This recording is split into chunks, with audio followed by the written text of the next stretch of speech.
नमस्कार। जय हिंद, जय भारत, वंदे मातरम। देखिए, आप लोग को हम 11वीं क्लास का डीके गोल से क्वेश्चन सॉल्व करके बतला रहे हैं। इसी क्वेश्चन के क्रम में क्वेश्चन नंबर 10 बताने जा रहे हैं, लेकिन उससे पहले कुछ इंपॉर्टेंट बात बतलाने जा रहे हैं। उस पर ध्यान देना है आप लोग को, क्योंकि आगे चल के ये जो जिसके विषय में चर्चा करने जा रहे हैं, आगे चल के हर क्वेश्चन में मिलने वाला है। तो शुरू करते हैं। सबसे पहले आपको बता रहे हैं, ध्यान दीजिएगा।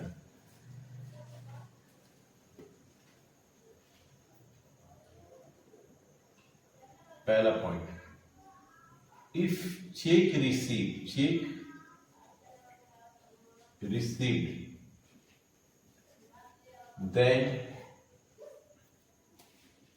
then check in hand debited।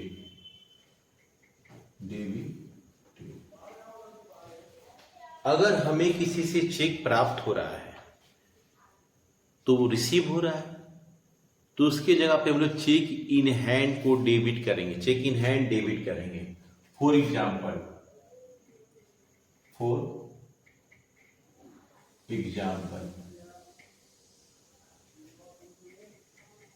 Check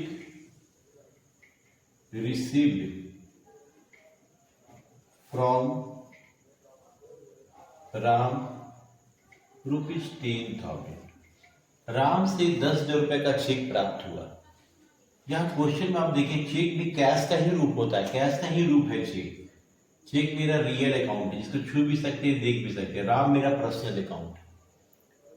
तो राम से चेक प्राप्त हो रहा है, तो चेक कम्स इन, चेक हमारे पास आ रहा है तो इसे डेबिट करेंगे, और राम गिवर है इसलिए राम को क्रेडिट करेंगे। तो इसका एंट्री क्या होगा? Cheque in hand, cheque in hand account DR to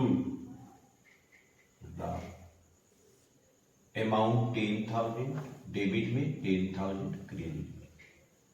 अगर किसी से चेक प्राप्त हो रहा है तो उसके जगह पे हम लोग चेक इन हैंड लिखते हैं। लेकिन सेकेंड केस में क्या है? दूसरा केस देखिएगा। दूसरा केस में देखिएगा कि if check received and sent into bank, then bank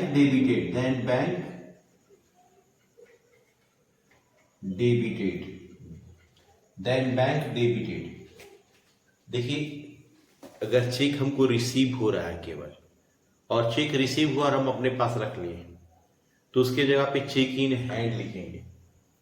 लेकिन अगर हमको चेक रिसीव हुआ और उस चेक को हम बैंक भेज दिए जमा करने के लिए, इमीडिएटली उसी समय हम बैंक भेज दिए जमा करने के लिए, देन हम बैंक को डेबिट करेंगे। For example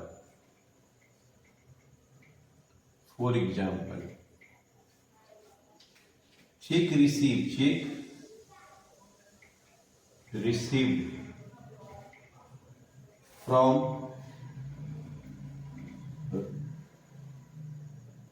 Ravi and sent into bank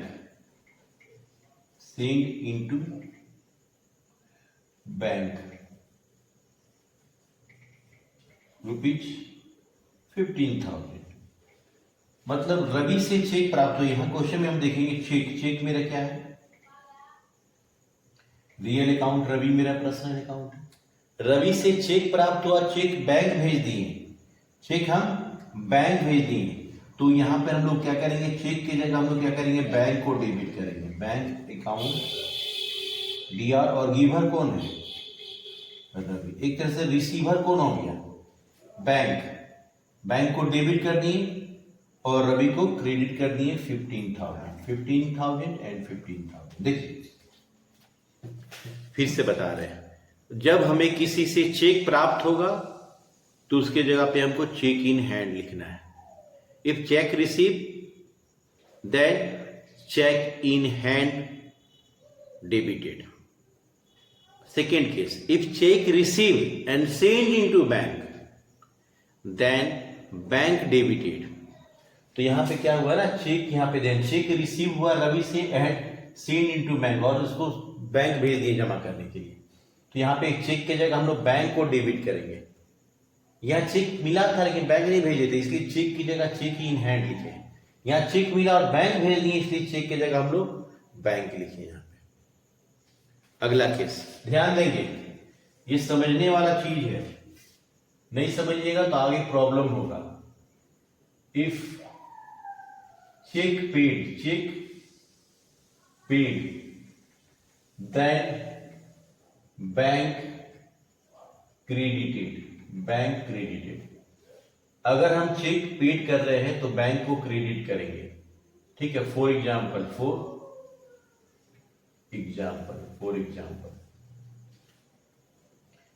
check paid to Harish, rupees 20,000। Harish को चेक पेड किए, तो हरीश को चेक दे रहे, तो फिर यहाँ पे चेक क्या है मेरा, आप देख सकते हैं चेक मेरा रियल अकाउंट है, छू भी सकते हैं, देख भी सकते हैं, हरीश पर्सनल अकाउंट है। हरीश को चेक दे रहे हैं तो हरीश रिसीवर है, इसलिए हरीश डेबिट हो जाएगा, और चेक हमारे पास एक गोज आउट हो रहा है, इसलिए इसको क्रेडिट करेंगे। लेकिन हम चेक को ना क्रेडिट करके हम बैंक को क्रेडिट करेंगे, तो इसका एंट्री क्या होगा, Harish debit to bank account. यहां पे हम लिखे भी if cheque paid then bank credited. अगर हम चेक पेड कर रहे हैं तो बैंक को क्रेडिट करेंगे। यहां पे तीन बात है। पहला बात है चेक हमको रिसीव हुआ, केवल हमें रिसीव हुआ, देन चेक इन हैंड को डेबिट करेंगे। दूसरा बात है चेक रिसीव हुआ और बैंक भेज दिए, तो बैंक को डेबिट कर दिए। लेकिन तीसरा बात क्या है कि हम लोग चेक पेड कर रहे हैं, चेक दे रहे हैं, तो कभी भी चेक देंगे तो चेक की जगह हम लोग बैंक को ही लिखेंगे। तो यहाँ पे हम लोग क्या किए, हरीश को चेक दे रहे हैं, हरीश रिसीवर है, डेबिट हो जाएगा। चेक दे रहे हैं, चेक गोज आउट हो रहा तो क्रेडिट होना चाहिए, लेकिन चेक की जगह हम लोग बैंक को क्रेडिट करेंगे। ये दिमाग में तीन बात को रखना पड़ेगा आपको। अब आते हैं चौथा, इफ कैश डिपॉजिटेड, या पेड भी लिख सकते था, पेड इनटू बैंक। अगर हम बैंक में पैसा जमा कर रहे हैं, देन एंट्री क्या होगा। यहां पे आप देख लीजिएगा, बैंक में हम पैसा अगर जमा करते हैं तो ये कैश रियल अकाउंट है, बैंक पर्सनल अकाउंट है। बैंक में पैसा जमा करेंगे तो बैंक रिसीवर है, इसलिए बैंक डेबिट हो जाएगा। बैंक में पैसा जमा कर रहे हैं तो बैंक पाने वाला है, इसलिए डेबिट, और पैसा हमारे पास से गोज आउट हो रहा है, इसलिए क्रेडिट हो जाएगा। पांचवा case, if cash withdrew from bank. अगर बैंक से हम पैसा निकाल रहे हैं, फॉर बिजनेस, अगर फॉर बिजनेस के लिए बैंक से पैसा निकाल रहे हैं, बिजनेस या ऑफिस लिख सकता है क्वेश्चन में। हम बैंक से पैसा क्यों निकालते हैं, हम बैंक से पैसा या तो बिजनेस के लिए यानी ऑफिस के लिए निकालेंगे, या तो घर के लिए निकालेंगे। अगर हम बिजनेस से पैसा ऑफिस के लिए निकाल रहे हैं तो उसका एंट्री होता है cash account DR to bank. लेकिन बी फॉर प्राइवेट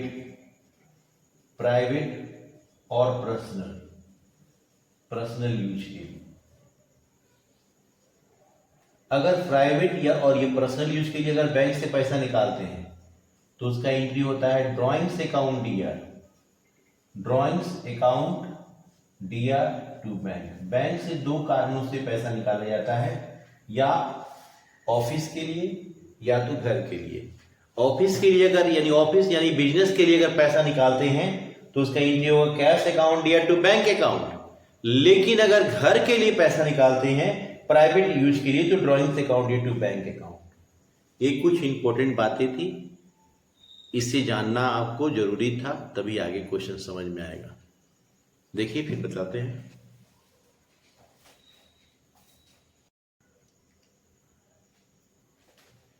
चलिए, आशा है कि ये सब समझ में आ गया होगा आपको, फिर आगे बतलाते हैं, ध्यान देंगे।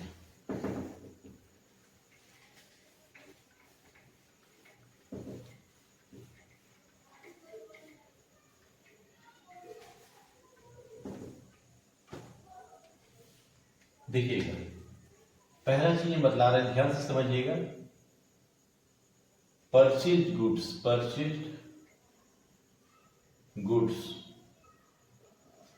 For cash ₹10,000 on credit 8,000। इस क्वेश्चन में आप देखिएगा purchase goods on credit from Raj 20,000। इस क्वेश्चन में देखिएगा कि हम पैसा से भी सामान खरीदे हैं और उधार भी खरीदे हैं सामान।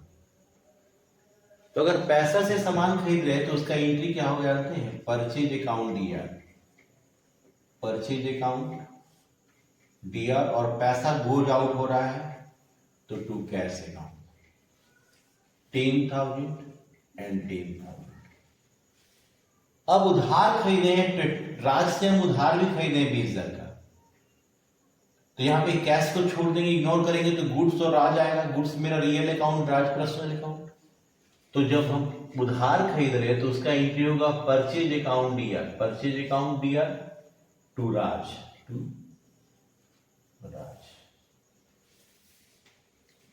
अमाउंट कितना है 20,000 एंड 20,000।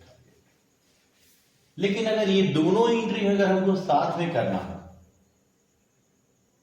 हम पैसा से खरीदे तो purchase account dear to cash account किए, ऑन क्रेडिट किए तो purchase account dear to Raj किए। लेकिन अगर दोनों किए तब तो दोनों का एंट्री कंबाइंड एंट्री कैसे होगा, कंबाइंड एंट्री कैसे होगा, ये दोनों में कॉमन क्या है, परचेज कॉमन है, तो इसका एंट्री हो जाएगा purchase account DR, purchase account DR to, पहले राज को ही लिख लेते हैं, टू राज टू कैश। कोई भी लिख सकते हैं, कैश को भी ऊपर लिख सकते हैं, कैश को भी ऊपर लिख सकते हैं हम लोग। हम यहाँ पे क्वेश्चन पैसा से भी खरीदे हैं और उधार भी खरीदे हैं, तो उधार के लिए राज को क्रेडिट किया और पैसा के लिए पैसा क्रेडिट किए। अब क्या हुआ ना, हम राज से उधार खरीदे थे 20,000 का और पैसा से खरीदे थे 15,000 का, यानी टोटल कितना खरीदे थे 35,000, एक साथ एंट्री कर दिए। अब मान लीजिए इसमें कैश डिस्काउंट भी हो, अगर इसमें कैश डिस्काउंट भी हो तो यहां पे कैश को क्रेडिट किए हैं तो डिस्काउंट भी क्रेडिट हो जाएगा, डिस्काउंट रिसीव लिख देंगे। मान लिया जाए 1,000 डिस्काउंट भी है तो ये 14,000 हो जाएगा। क्लियर? तो अगर पैसे से खरीदते हैं तो उसका एंट्री क्या होता है, अगर गुड्स परचेज फॉर कैश तो purchase account due to cash account, goods purchase on credit from Raj then purchase to Raj. कभी कभी ऐसा होता है ना कि हम 10,000 का गुड्स खरीदे, हम 10,000 का सामान खरीदे और उसमें से केवल 60% पेमेंट हम कैश से किए। मान लीजिए हम लोग परचेज किए 10,000 और कैश पेड किए इसमें 60% यानी 6,000, तो ये 4,000 रुपया मेरा क्रेडिट हो गया, उधार हो गया। कभी कभी ऐसा होता होगा आपके साथ कि आप कोई सामान खरीदने के लिए दुकान में गए, दुकान में मान लीजिए 10,000 का सामान टोटल खरीदे, लेकिन आपके पास अभी पूरा पैसा नहीं है, तो फिलहाल में आप क्या करते हैं, भैया आप 6,000 रुपये लीजिए, 4,000 अगली बार आएंगे तो आपको हम दे देंगे। तो यहां पर आप पैसे से कितना का सामान खरीदे, 6,000 रुपये का, और उधार कितना खरीदे 4000 का, और एक ही दिन सेम टाइम सेम दुकान से। तो यहां पे हम एक 2 एंट्री के जगह हम 1 एंट्री कर सकते हैं। परचेज अकाउंट दिया टू राज टू कैश, और डिस्काउंट है तो डिस्काउंट रिसीव्ड भी। अगर चेक से खरीद रहे हैं ना तो यहां कैश के जगह हम लोग बैंक कर देंगे, चेक से खरीद रहे हैं तो। इसी तरह बेचने के समय भी होता है। मान लिया जाए आप किसी कस्टमर को 20,000 का सामान बेचे, सोल्ड किए, उसमें से आपका कस्टमर मात्र आपको 10,000 दिया पैसा कितना दिया 10,000, और 10,000 बोला भैया अगली बार देंगे। तो यहां पे भी तो क्या हुआ, गुड सोल्ड फॉर कैश, पैसे से 10,000 का बेचे हैं, और गुड सोल्ड ऑन क्रेडिट 10,000 का उधार बेचे हैं। Same day same time same shop से से सामान बेचा गया है, सेम कस्टमर को सेम टाइम बेचा गया है, सेम डेज। तो यहां पर एंट्री क्या होगा, यहां पे कैश सेल्स का भी एंट्री होगा, क्रेडिट सेल का भी एंट्री होगा। तो कैश सेल्स का एंट्री हम लोग कैसे करते हैं,